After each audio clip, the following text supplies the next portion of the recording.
नमस्कार विद्यार्थी मित्रांनो, आज आपण एका नवीन टॉपिकचा अभ्यास करणार आहोत।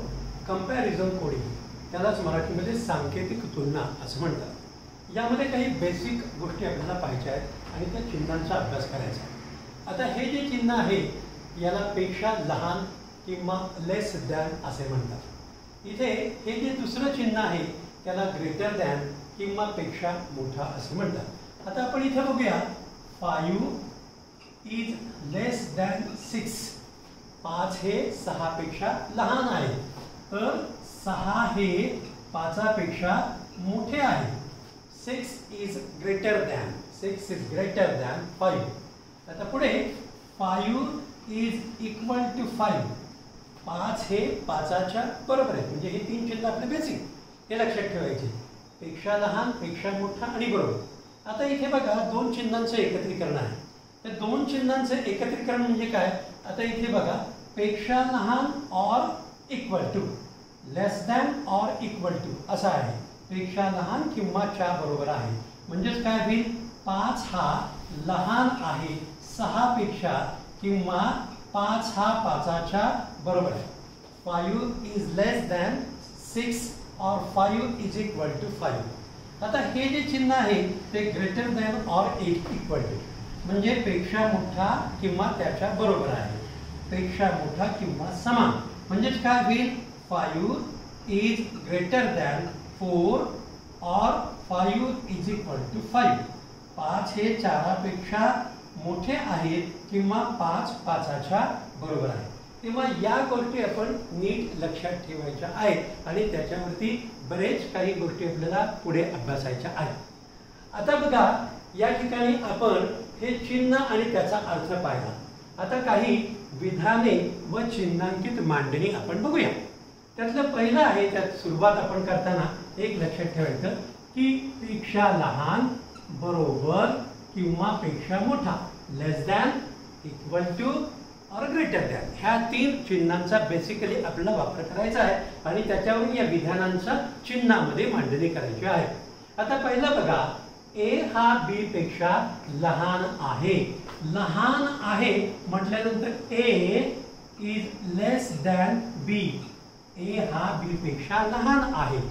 मग आता लहान आहे हे चिन्ह इथं बरोबर आहे। मग आता या दोन गोष्टी नाही, म्हणजे बरोबर नाही आणि त्यापेक्षा मोठा नाही, म्हणजेच लिहिलंय ए हा बी पेक्षा मोठा किंवा समान नाही। हे पॉझिटिव्ह सेंटेन्स आणि त्याचं निगेटिव्ह सेंटेन्स। आता आपण दुसरं सेंटेन्स बघूया, ए हा बी पेक्षा मोठा आहे, त्याचं रूपांतर काय होईल? ए इज ग्रेटर दॅन बी। आता ए इज ग्रेटर दॅन बी म्हटल्यानंतर कोणतं चिन्ह? हे चिन्ह बरोबर आहे। नाहीत कोणते? हे दोन चिन्ह नाहीत, म्हणजे positive sentence a is greater than b, a हा बी पेक्षा मोठा आहे। तर काय? ए हा बी पेक्षा लहान किंवा समान नाही, लहान किंवा समान नाही, म्हणून तो ए बी पेक्षा मोठा हे त्याचं सिंबल होईल। आता पुढे बघा, ए हा बी ला समान आहे, ए is equal to b, a b ला समान आहे। इथे चिन्हात मांडणी काय होईल? ए बी ला समान आहे, मग नाही काय? लेस दॅन नाही आणि ग्रेटर दॅन नाही, पेक्षा लहानही नाही आणि पेक्षा मोठाही नाही, म्हणजे ते इथे दिलेले पहा, ए हा बी पेक्षा लहान अथवा मोठा नाही, पॉझिटिव्ह सेंटेन्स त्याचं निगेटिव्ह सेंटेन्स। आता हे थोडं नीट बघा, हे थोडं वेगळ्या प्रकारचं आहे। आपण इथे या चिन्हांवरूनच त्याचा अर्थ लावणार आहोत। इथे दिले पहा, ए हा बी पेक्षा लहान अथवा समान आहे। लहान अथवा समान, नाही कोण? तर मोठा। मग लहान अथवा समान, ए इज लेस दॅन और इक्वल टू बी, ए हा बी पेक्षा लहान अथवा समान आहे, म्हणजेच तो ए हा बी पेक्षा मोठा नाही, हे त्याचा अर्थ आहे, पॉझिटिव्ह आणि निगेटिव्ह सेंटेन्स। आता याचा आपण चिन्हांकित मांडणी करूया। ए हा बी पेक्षा मोठा अथवा समान नाही, ए हा बी पेक्षा मोठा अथवा समान आहे, मोठा आहे आणि समान आहे, मोठा आणि समान, म्हणजेच नाही कोणता? लेस दॅन हा नाही आहे। मग आपण याचा अर्थ लावूया, ए इज ग्रेटर दॅन और इक्वल टू बी, ए हा बी पेक्षा मोठा किंवा बीच्या समान आहे. अशा प्रकारे दिलेली जी वाक्य आहे त्याच्यामध्ये पॉझिटिव्ह सेंटेन्स आणि त्याच्यावरनं निगेटिव्ह सेंटेन्स त्याच्यासाठी चिन्हांकित मांडणी आपण बघितली. तेव्हा या प्रकारच्या चिन्हांचा अर्थ लावणे हे आपल्याला उदाहरणामध्ये अपेक्षित आहे. त्याचा आपण नीट सराव ठेवला पाहिजे. आपण आता प्रत्यक्ष उदाहरणांचा विचार पुढे करूया. आता आपण काही उदाहरणांचा विचार करूया. त्यातलं हे पहिलं विधान आहे आणि त्यामध्ये आपल्याला योग्य निष्कर्ष ओळखायचे आहे. काय उदाहरण आहे? A is less than B, B is equal to C, C is less than D, D is equal to E, E is less than F. म्हणजेच काय होईल? A लहान आहे B पेक्षा, B C च्या बरोबर आहे, C हा लहान आहे D पेक्षा, D हा E च्या बरोबर आहे आणि E हा लहान आहे F पेक्षा. अशा प्रकारचे जेव्हा उदाहरण असतात तेव्हा त्याच्यामध्ये अंक जर आपण घेतले तर त्याच्यावरून निष्कर्ष तपासणं खूप सोपं होतं. आपण हे अंक घेऊया. इथं ए ला आपण 5 मानलं तर 5 हे लहान आहेत 6 पेक्षा, 6 हे 6 च्या बरोबर आहे, 6 हे लहान आहेत 7 पेक्षा, 7 हे 7 च्या बरोबर आहेत आणि 7 हे लहान आहेत 8 पेक्षा. हे अंक आपण या ठिकाणी मांडलेले आहेत. हे असे अंक म्हणून आपल्याला निष्कर्ष झटकन तपासता येतात. ते आपण आता तपासूया. पहिला आपला निष्कर्ष आहे F is greater than B. आता बघूया F ची किंमत किती आहे? या ठिकाणी 8 आहे आणि B ची किंमत आहे 6 आणि मग या दोघांमधला संबंध असा होईल 8 हा मोठा आहे 6 पेक्षा. हे दोन्ही चिन्ह सारखे म्हणजे हे बरोबर आहे. पण पहिला निष्कर्ष आपला बरोबर येईल. आता दुसरा निष्कर्ष बघूया. B is equal to E. B आपला आहे 6 आणि E आपला आहे 7. याचा प्रत्यक्ष कसा संबंध आहे? 6 हे लहान आहे 7 पेक्षा. हे दोन्ही चिन्हात बदल आहे, फरक आहे, म्हणून हा निष्कर्ष आपल्याला योग्य मांडता येणार नाही. आता आपण तिसऱ्या निष्कर्षाकडे जाऊया. D is less than F. D ची किंमत आहे 7. 7 हे लहान आहेत F म्हणजे 8. F ची किंमत 8. यातलं चिन्ह 7 लहान आहे 8 पेक्षा. हे दोन्ही चिन्ह सारखे आहेत म्हणजे हा निष्कर्ष आपला बरोबर होईल. आता शेवटचा E is greater than A. E आपलं 7 आहे आणि A ची किंमत आहे 5. याच्यातला संबंध 5 हे मोठे आहेत, 7 हे मोठे आहेत 5 पेक्षा. म्हणजे या दोघांमध्ये समानता आहे.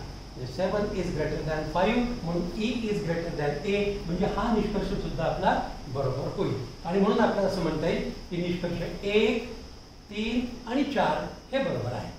आता आपण याच्याच प्रकारचं थोडंसं पुढचं उदाहरण बघूया. यामध्ये थोडासा बदल केलेला आहे.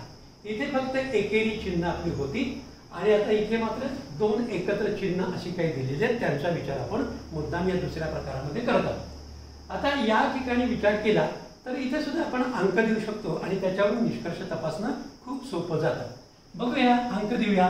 5 is less than 6 आणि 5 is equal to 5. म्हणजे 5 हे लहान आहे 6 पेक्षा किंवा 5 5 च्या बरोबर आहे. आता M हे N च्या बरोबर आहे म्हणजे M ची किंमत हीच N ची असेल म्हणून N is equal to 6 किंवा 5. 6 or 5. आता या दोघांपेक्षाही O हा मोठा आहे म्हणजेच या ठिकाणी 7 येईल. N is less than O. या दोघांपेक्षा मोठा अंक या ठिकाणी येईल तो 7 येईल. आता या ठिकाणी 7 हे लहान आहेत 8 पेक्षा किंवा 7 हे 7 च्या बरोबर आहे. 7 हे लहान आहेत 8 पेक्षा किंवा 7 7 च्या बरोबर आहे. आता आपण या ठिकाणी सगळे अंक मांडून घेतलेले आहेत. मग आपल्याला निष्कर्ष तपासणं थोडंसं सोपं जाईल.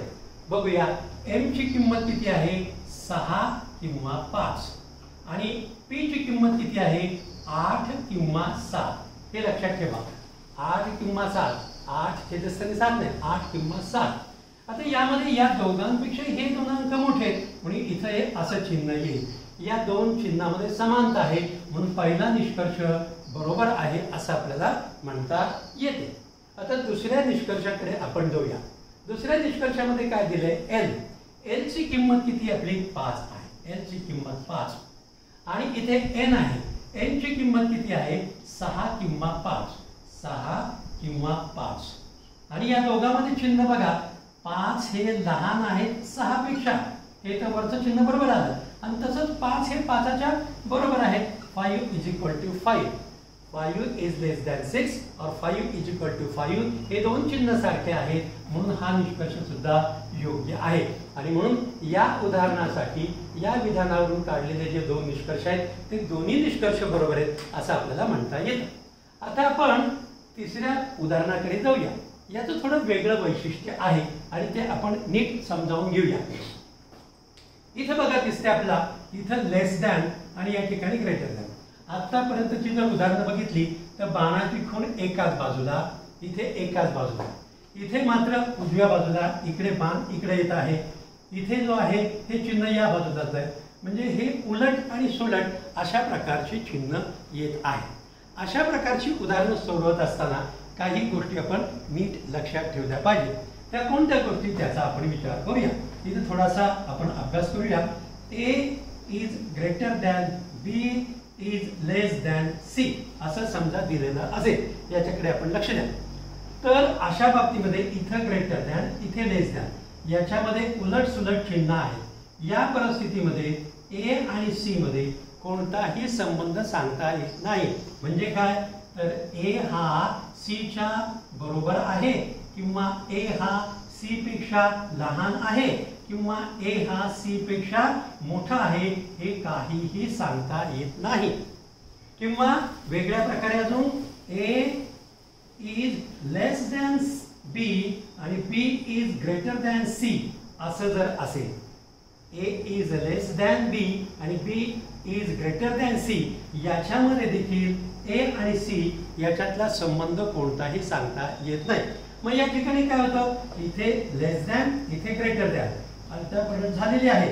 इथं डाव्या आणि उजव्या बाजूला वेगळी चिन्ह आहेत. इथे आपण जर समजा एक असं रेषा ओढून घेतली तर इथे तीन कंपार्टमेंट तयार होतात.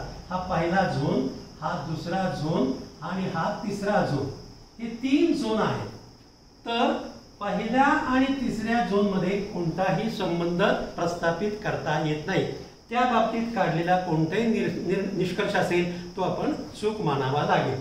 मात्र पहिला दुसरा किंवा दुसरा तिसरा याच्यातील निष्कर्ष आपल्याला तपासता येतो. तेव्हा या गोष्टी आपण हे उदाहरण सोडवत असताना लक्षात ठेवायच्या आहेत. आता हेच आपण वरती अप्लाय करूया. आपल्याला दिसत आहे की आपल्या उदाहरणामध्ये इथं लेस दॅन आहे, इथं ग्रेटर दॅन आहे. त्यामुळे इथे आपण कंपार्टमेंट करूया. इथे एक कंपार्टमेंट आला आणि इथे एक आला. म्हणजे हा पहिला झोन झाला, हा दुसरा झोन झाला आणि हा तिसरा झोन झाला. तीन झोन झालेले आहेत. आता या तीन झोन नुसार पहिला निष्कर्ष बघूया आपण. ए आपलं इथं आहे, फर्स्ट झोन मध्ये आहे आणि ई आहे आपला थर्ड झोन मध्ये आहे. ए आणि ई, त्यामुळे पहिला आणि तिसरा झोन असल्यामुळे इथे पेक्षा लहान आणि पेक्षा मोठा आदला बदल होत असल्यामुळे या ठिकाणी ए आणि ई यांच्यामध्ये कोणताही संबंध सांगता येणार नाही. म्हणून काढलेला निष्कर्ष आपल्याला चूक म्हणावा लागेल, तो चूक आहे. आता आपण दुसरं बघूया. दुसरा निष्कर्ष असा दिलेला आहे की सी इथे आहे आपलं, सी या ठिकाणी आणि एफ हे या ठिकाणी आहे. म्हणजे एवढाच भाग आपल्याला ध्यानात घ्यावा लागेल. आणि तो आपण जर वेगळा लिहून घेतला तर असं दिसतं की सी बरोबर डी मोठा आहे ई आणि ई हा मोठा आहे एफ पेक्षा. आता याच्यामध्ये आपल्याला सी आणि एफ यातला संबंध बघायचा.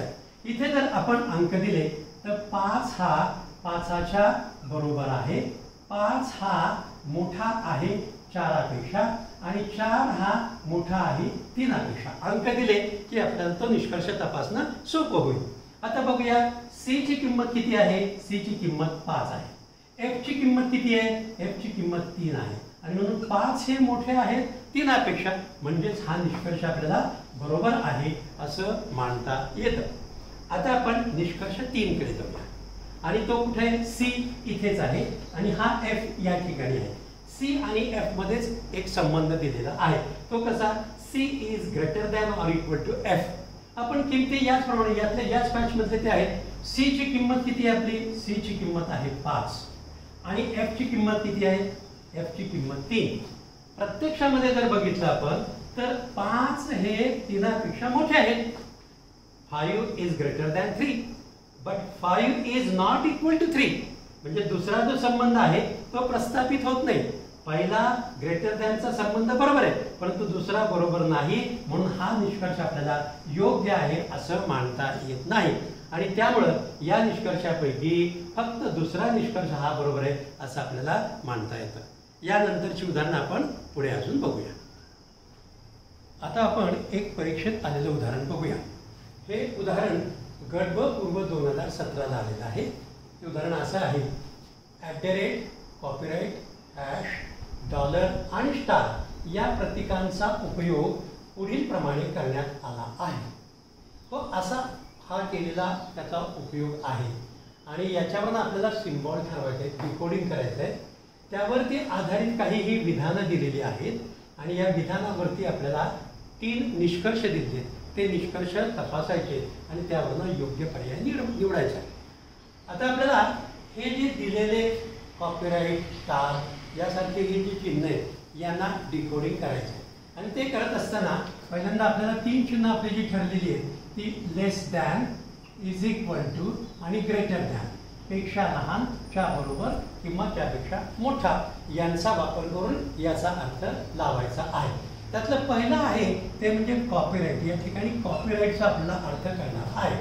तो काय दिला आहे, पी कॉपीराइट क्यूचा अर्थ पी क्यू पेक्षा लहान नाही. पी क्यू पेक्षा लहान नाही म्हणजे काय आहे तो, तर बरोबर आहे आणि त्याच्यापेक्षा मोठा म्हणजे greater than or equal to. कॉपीराइटसाठी चिन्ह येईल greater than or equal to. आता आपण दुसऱ्या या चिन्हाला डिकोडिंग करूया. इथे दिलंय पी स्टार क्यूचा अर्थ. इथे आपण हे 3 चिन्ह पुन्हा एकदा वापरायचे ते आपण बघूया. पी क्यू पेक्षा मोठा नाही, पी क्यू पेक्षा मोठा नाही हे आपण ठरवलं. आणि क्यू पेक्षा लहान नाही, क्यू पेक्षा लहानही नाही म्हणजे आहे काय, तो बरोबर आहे. आणि म्हणून स्टार साठी आपल्याला चिन्ह वापरायचे ते बरोबर वापरावं लागेल. आता आपण पुढचं विधान बघूया. पी @ क्यूचा अर्थ पी क्यू पेक्षा मोठा नाही, पी क्यू पेक्षा मोठा नाही. आणि क्यू एवढा नाही, क्यू एवढा नाही, हे 2 नाही म्हणजे तो काय आहे, पेक्षा लहान. आणि म्हणून आपल्याला @ साठी साइन वापरावा लागेल, तो म्हणजे पेक्षा लहान. तर पुढचा बघा, पी $क्यूचा अर्थ आहे पी क्यू पेक्षा मोठा नाही, पी क्यू पेक्षा मोठा नाही म्हणून इथे खुली आहे. म्हणजे आहे काय, तर पेक्षा लहान आणि त्याच्या बरोबर आहे. म्हणून यासाठी $साठी आपल्याला जे चिन्ह मिळेल ते म्हणजे लेस दॅन ऑर इक्वल टू. हे 2 आहेत, लेस दॅन ऑर इक्वल टू. आणि शेवटचा हॅशचा अर्थ आपल्याला मिळेल पी #क्यूचा अर्थ पी क्यू पेक्षा लहान नाही, लहान नाही. आणि क्यू एवढा नाही, क्यू एवढा सुद्धा नाही म्हणजे काय, तो मोठा आहे. म्हणून हॅश या चिन्हासाठी आपल्याला कोणतं चिन्ह वापरावं लागेल, तर ग्रेटर दॅन हे चिन्ह वापरावं लागेल.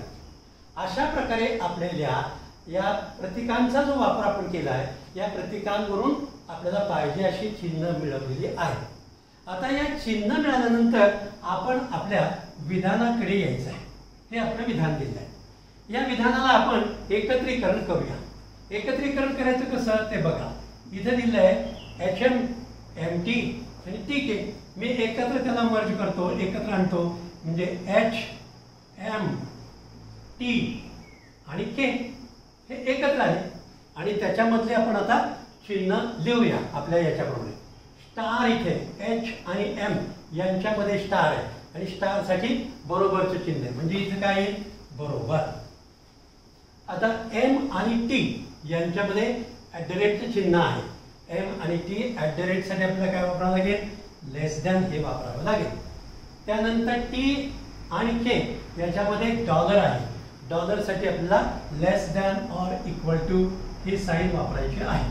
मग आपल्याला जे दिलेलं विधान आहे हे दिलेलं विधान आपण व्यवस्थित असं तयार करून घेतलेलं आहे आपल्याला पाहिजे असलेल्या साइन मध्ये, सिम्बॉल मध्ये. आता याच्यावरून आपले निष्कर्ष तपासायचे आहे. पण हे निष्कर्ष तपासण्या अगोदर आपण काय करूया, या जे आपलं विधान मिळाले याला अंकामध्ये आपण रूपांतर करूया, म्हणजे निष्कर्ष तपासणं आपल्याला सोपं जाईल. बघा आपल्याला अंक देऊ तिथे 5 हे बरोबर आहेत 5च्या, 5 हे लहान आहेत 6 पेक्षा आणि 6 हे लहान आहेत 7 पेक्षा किंवा 6 हे 6च्या बरोबर आहे. पुन्हा एकदा बघा 5 is equal to 5, 5 is less than 6, 6 is less than 7 और 6 इज इक्वल टू 7. हे आपल्याला अंकामध्ये आपण रूपांतरित केलं. त्याच्यावरून आपण आता एक एक निष्कर्ष आपण बघूया. पहिला निष्कर्ष आपल्याला पाहायचा आहे. पहिला निष्कर्ष आहे K हॅश M. आता याचंच रूपांतर काय, तर K हॅश साठी आपल्याला वापरायचं आहे greater than, K greater than M. आपण किमती ठेवूया. इथे K ची किंमत किती, 7 किंवा 6 ग्रेटर दॅन, आणि इथं M ची किंमत किती आहे, 5 आहे. बघा तर 5 पेक्षा या दोन किमती मोठ्याच आहेत, म्हणजे हे चिन्ह बरोबर आहे. म्हणजे 7 और 6 इज ग्रेटर दॅन 5, म्हणून पहिला निष्कर्ष जो आहे तो बरोबर येतो, तो आपल्याला योग्य म्हणून मानता येईल. आता आपण दुसरा निष्कर्ष पाहूया.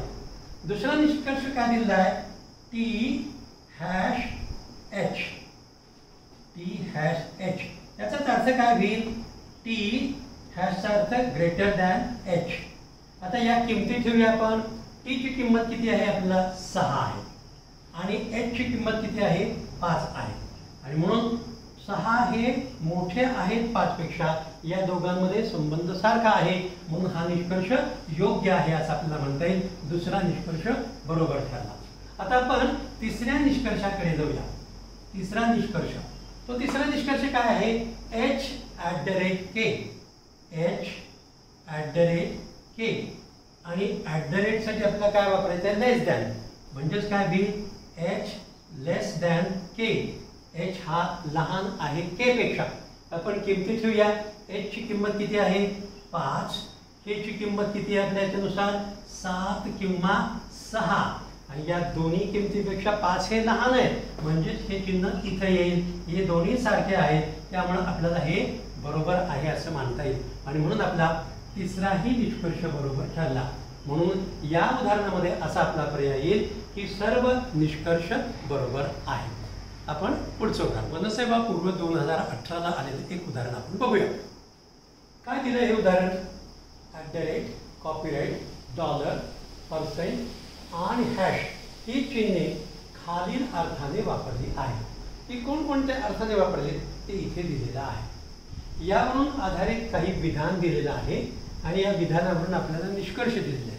हे निष्कर्ष आपल्याला तपासायचे आहे, आणि मग योग्य असा पर्याय खाली दिलेला असतो. 1, 2 बरोबर, 1 किंवा 2 बरोबर, 3 बरोबर, काय असेल ते आपल्याला पर्याय आपल्याला पुढे तपासावे लागतात.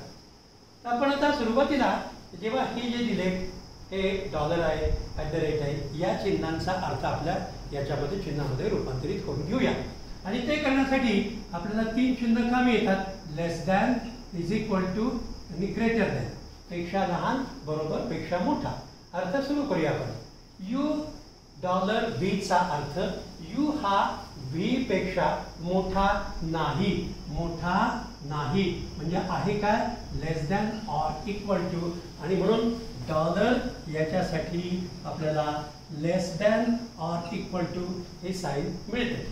दुसरं दिलेलं आहे ते म्हणजे यू @ V चा अर्थ, यू हा V पेक्षा लहान नाही, लहान नाही, आणि ला समान नाही, ला समान नाही म्हणजे काय, तो पेक्षा मोठा असला पाहिजे, म्हणून @ साठी काय साइन मिळते, ग्रेटर दॅन, पेक्षा मोठा.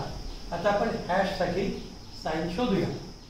तर यू हॅश V चा अर्थ, यू हा, इथे बघा, यू हा V पेक्षा लहान नाही, यू हा V पेक्षा लहान नाही म्हणजेच काय आहे, तो बरोबर तरी असेल किंवा त्यापेक्षा मोठा असेल, आणि म्हणून हॅश साठी आपल्याला साइन मिळते ते greater than or equal to.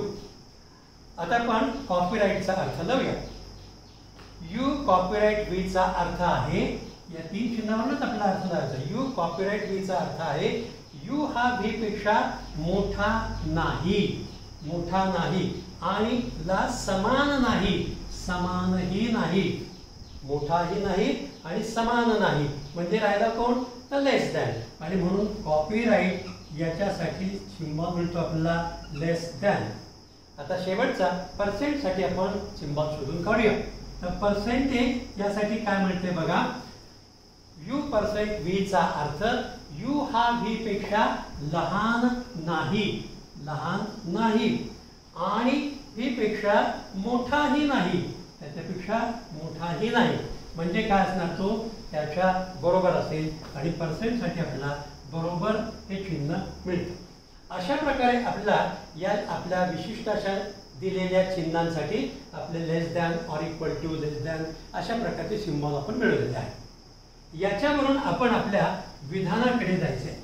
या विधानामध्ये आपल्याला 4 विधानं दिलेली आहेत. त्या 4 विधानांना आपण एकत्रित क्लब करूया. ते असं दिलेलं आहे A B B S S Z आणि झेड पी. म्हणजे ते असं लिहिता येईल ए बी एस झेड आणि पी. यांना आपण त्यांच्यामधले जे साइन आहे त्याच्यानुसार आपण आता आपली दिलेली चिन्ह काढूया. याच्यामध्ये हॅश आहे.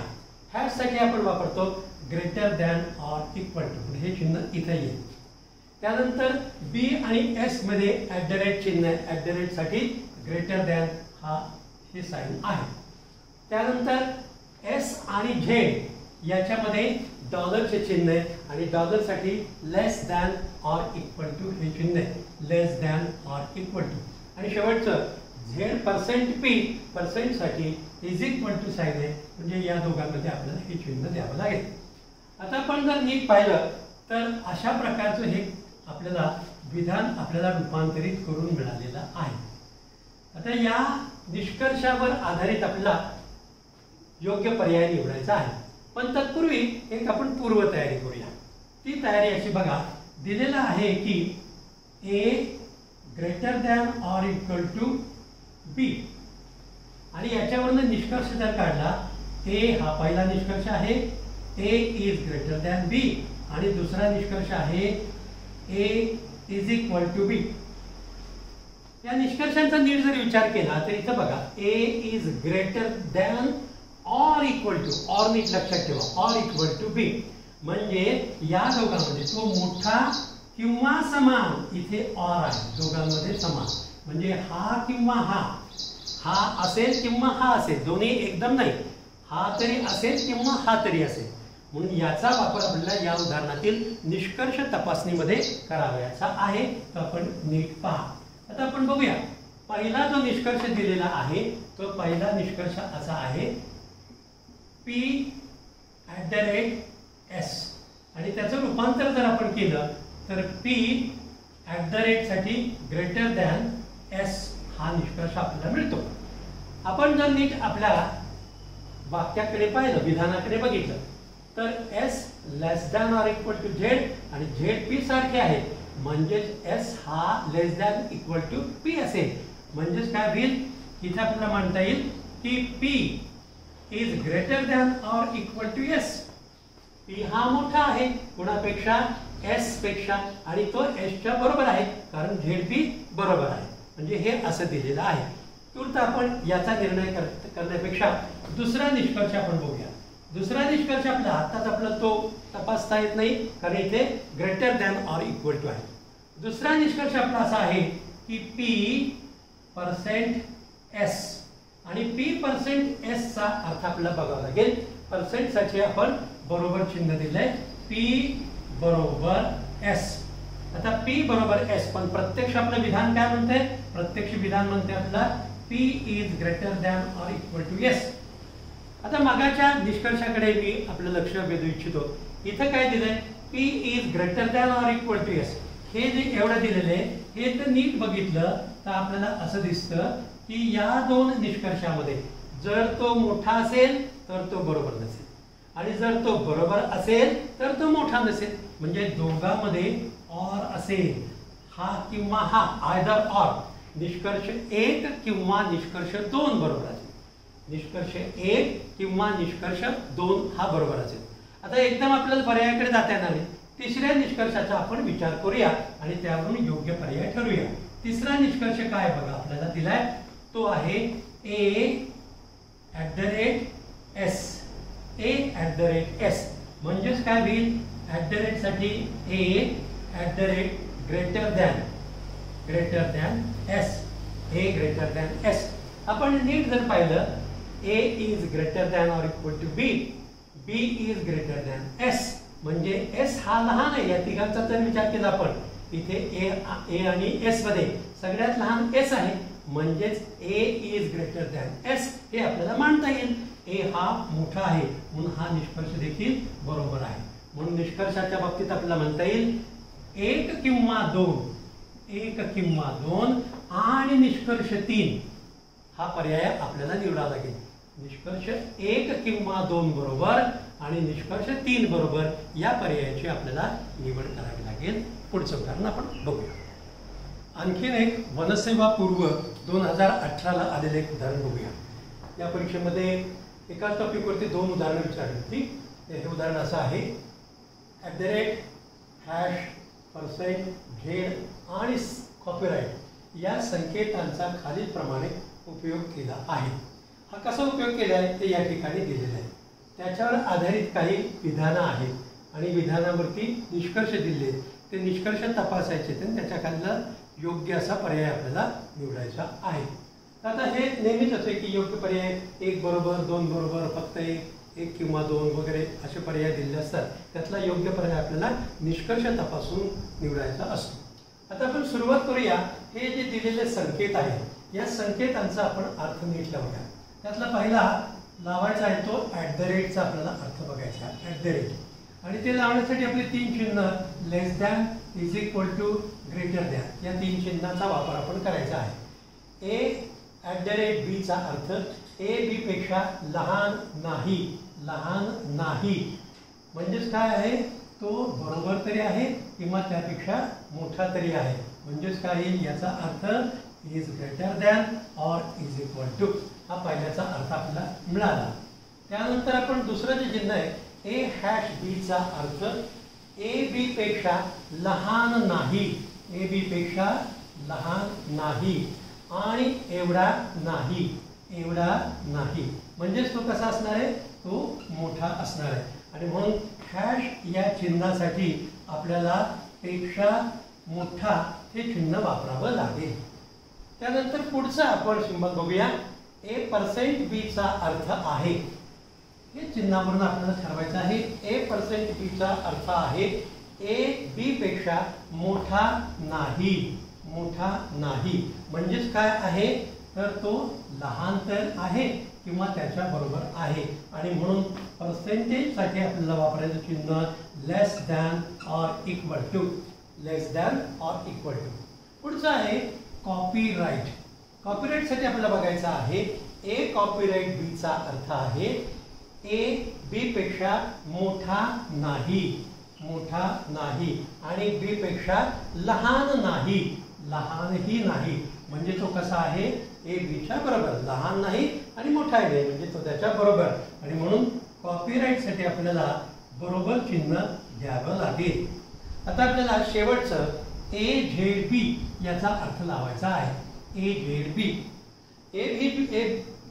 चा अर्थ a b पेक्षा मोठा नाही आणि b एवढा नाही म्हणजे आहे कोण, तर तो लेस दॅन आहे, पेक्षा लहान आहे. म्हणून झेड साठी आपल्याला वापरावं लागेल म्हणजे ते लेस दॅन. तर असे आपण हे डिकोडिंग करून घेतलेले आहेत सगळे. आता यांचा वापर करून आपण विधानाकडे जायचं. ही आपली विधानं दिलेली एकूण 4, त्याचा आपण नीट या सिम्बॉल नुसार अर्थ लावायचा आहे. ते आता बघूया, ते आपण एकत्र करूया. बघा इथे दिलंय JH, HT, TR आणि RF म्हणजे ते क्रमाने मांडू एकत्र करून. ते आहेत JH, T, R आणि F हे अक्षर मी मांडले. आता त्यातल्या सिम्बॉल नुसार इथे आपण योग्य ते चिन्ह मांडूया. तर त्याचं दिलं पहिलं J#H. J#H म्हणजे हा इथे ग्रेटर दॅनचं चिन्ह आहे. त्यानंतर H कॉपीराइट T. कॉपीराइटसाठी आपल्याला इज इक्वल टू साइन आहे ती बरोबर, इथे आपण बरोबरचं चिन्ह लिहूया. त्यानंतर T आणि R याच्यामध्ये झेड साइन आहे. T आणि R झेड, आणि झेड साठी आपण लेस दॅन हे चिन्ह वापरायचं आहे. आणि शेवटचं R%F. पर्सेंट साठी आपल्याला less than or equal to ही साइन वापरायची आहे. म्हणजे आपल्याला हे विधान या प्रकारे मिळालेलं आहे. या विधानावरून आधारित आता आपल्याला आपले निष्कर्ष तपासायचे आहे. हे निष्कर्ष तपासताना आपल्याला एक लक्षात येतं, आपण मागे एक उदाहरण पाहिलं होतं की इथे ग्रेटर दॅन आहे आणि या ठिकाणी लेस दॅन आहे. जेव्हा अशा प्रकारचे साइन येतात उलटे सुलटे, तेव्हा त्याचे 3 भाग होतील. त्यातला पहिला भाग हा होईल आणि दुसरा भाग इकडचा, पेक्षा मोठा आणि पेक्षा लहान, म्हणून हा फर्स्ट झोन, हा सेकंड झोन आणि हा थर्ड झोन. आपल्याला माहित आहे की पहिला आणि तिसरा याच्यातलं कुठलंही अक्षर जर घेतलं तर त्याच्यापैकी दिलेला निष्कर्ष आपल्याला चूक मानावा लागतो. तो त्यातला आपल्याला संबंध प्रस्थापित करता येत नाही. मग आपण पहिला बघूया. पहिला निष्कर्ष आहे आपला, तो बघूया. तो दिलेला आहे की J#R. आणि J#R साठी साठी आपल्याला ग्रेटर दॅन R हे तपासायचं आहे. आता आपल्याला बघा, J कुठे आहे, या ठिकाणी J आहे, आणि R कुठे आहे, या ठिकाणी R आहे. म्हणजे झोन क्रमांक 1 आणि झोन क्रमांक 3. आणि त्यामुळे हे इथे झोन बदलला, म्हणजे पहिला आणि तिसरा असा झोन येते. सक्सेसिव्ह झोन मध्ये आपल्याला संबंध तपासता येतो, परंतु पहिला आणि तिसरा जर असेल तर त्याच्यामधला हा निष्कर्ष योग्य मानता येणार नाही, आणि त्यामुळे पहिला निष्कर्ष आपला चुकीचा ठरवावा लागेल. त्यानंतर दुसरा जो आहे तो दुसरा निष्कर्ष असा दिलेला आहे आपल्याला R#F. याच्यासाठी आपण बघूया. R साठी आपल्याला माहिती आहे ग्रेटर दॅन, आणि F हा आपल्याला तपासायचा आहे. R कुठे आपला या ठिकाणी आहे, F कुठे आपला या ठिकाणी आहे. R is less than or equal to F. आपल्याला प्रत्यक्षात काय दिलं आहे, R आपल्या विधानात less than or equal to F. आणि निष्कर्ष काय काढलाय, R हा मोठा आहे F पेक्षा. इथं वस्तुस्थिती काय आहे, R हा लहान आहे F पेक्षा, आणि म्हणून काढलेला हा जो आपण निष्कर्ष आहे तो आपल्याला बरोबर मानता येणार नाही, विधानाची विसंगत आहे. म्हणून दुसरा निष्कर्ष आपल्याला चूक मानावा लागेल. आता आपण तिसऱ्या निष्कर्षाकडे जाऊया. तिसरा निष्कर्ष तो आहे J#T.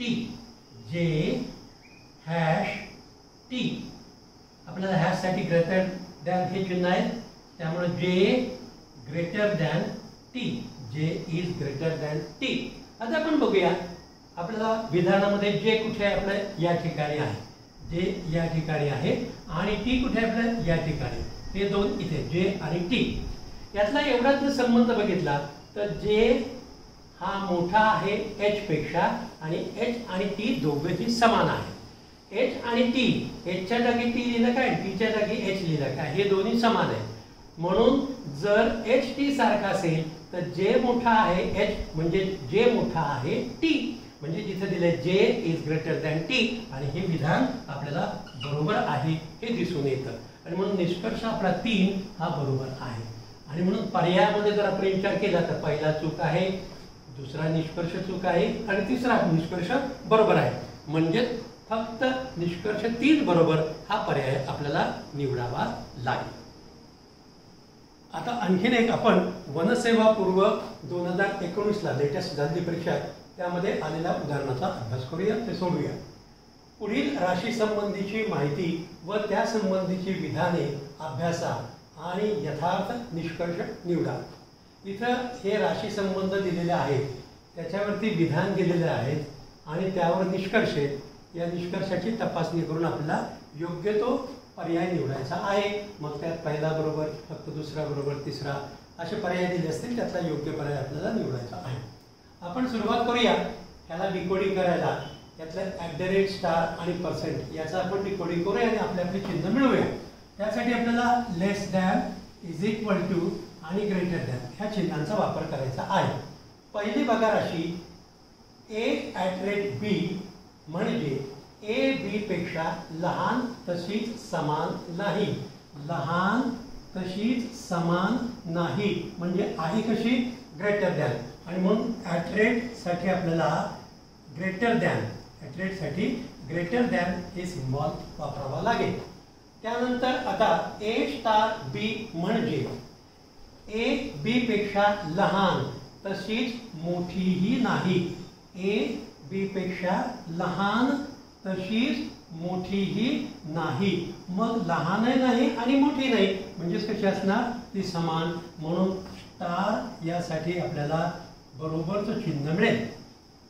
आणि शेवटचं a% b म्हणजे a b पेक्षा मोठी तशीच च्या समान नाही. a b पेक्षा मोठी आणि समान नाही, मोठीही नाही आणि समानही नाही म्हणजेच आहे कशी लेस दॅन, आणि म्हणून पर्सेंट यासाठी आपल्याला चिन्ह लेस दॅन हे वापरावं लागेल. आता आपल्याला ही चिन्ह मिळाली त्याच्यावरनं आपण या विधानाकडे जाऊया. एकूण 3 विधानं दिलेली आहेत. ही 3 विधानं आपल्याला एकत्रित करून घ्यायची आहे. ती कशी करायची बघा. PQ, QR आणि RS सलगता त्यांची त्याच्यामध्ये P, त्यानंतर Q, त्यानंतर R आणि पुढे S. त्यातला संबंध विधानानुसार आपण इथे सिम्बॉल मांडूया. P% Q आहे. P% Q म्हणजे काय, पर्सेंटसाठी लेस दॅन ही साईन आहे आणि म्हणून इथे चिन्ह लेस दॅन आहे. P% Q म्हणजेच काय P लेस दॅन Q. आता Q आणि R मध्ये स्टार आहे. स्टार साठी आपल्याला इज इक्वल टू ही साईन आहे म्हणजेच बरोबरचे चिन्ह इथे Q बरोबर R. आणि R आणि S याच्यामध्ये @ चं चिन्ह आहे. @ साठी आपण ग्रेटर दॅन हे चिन्ह वापरायचं आहे. म्हणजे आपल्याला हे विधान आता अशा प्रकारचं मिळालेलं आहे. या विधानावरून आता आपल्याला आपले निष्कर्ष तपासायचे आहेत. हे निष्कर्ष तपासताना आपल्याला असं दिसतं की इथे लेस दॅन आणि या ठिकाणी ग्रेटर दॅन आहे. म्हणजे इथे जर आपण एक रेष ओढली आणि इथे एक रेष ओढली, जिथे चिन्ह बदल झाला त्या ठिकाणी जर आपण रेषा दिल्या तर त्याचे आपल्याला झोन तयार होतात. पहिला, हा दुसरा आणि हा तिसरा. जर आपण पहिल्या आणि तिसऱ्या झोन मधला अक्षर असेल तर त्यामध्ये निष्कर्ष चूक आपण सरळ सरळ म्हणू शकतो. परंतु पहिला दुसऱ्या मधला जर निष्कर्ष दिला असेल, अक्षर असतील आणि त्यामधला संबंध असेल तर तो निष्कर्ष तपासता येतो. दुसऱ्या तिसऱ्या मधला आपल्याला तपासता येतो. आता आपण यानुसार हे निष्कर्ष तपासूया. त्यातला पहिला निष्कर्ष आपल्याला दिला आहे तो म्हणजे S% Q. आणि S% Q चा अर्थ लावूया आपण. S आणि हे या ठिकाणी Q. पर्सेंट साठी आपल्याला दिले लेस दॅन, पर्सेंट साठी लेस दॅन. आता आपलं S कुठे आहे, हे या ठिकाणी आहे. Q कुठे आहे, या ठिकाणी. म्हणजे हे 2 आणि 3 झोन आहे. ते आपण थोडेसे वेगळे लिहून घेऊया. ते काय दिले, Q is equal to R is greater than S. हे एवढाच भाग आपण बाजूला लिहून घेतला. त्यासाठी आपण काही अंक देऊया. 5 हे 5च्या बरोबर आहेत आणि 5 हे मोठे आहे 4 पेक्षा. मग आता आपण तपासूया. आपल्याला काय तपासायचं आहे तर S less than Q. S ची किंमत किती आहे 4. Q ची किंमत किती आहे 5. आणि यामध्ये चिन्ह असं येईल, हे दोन्ही चिन्ह समान आहेत म्हणजे हा निष्कर्ष बरोबर. म्हणून पहिला निष्कर्ष आपल्याला बरोबर म्हणता येईल. आता आपण निष्कर्ष क्रमांक 2 बघूया. निष्कर्ष 2 आहे तो दिला आहे P @ Q. P @ Q.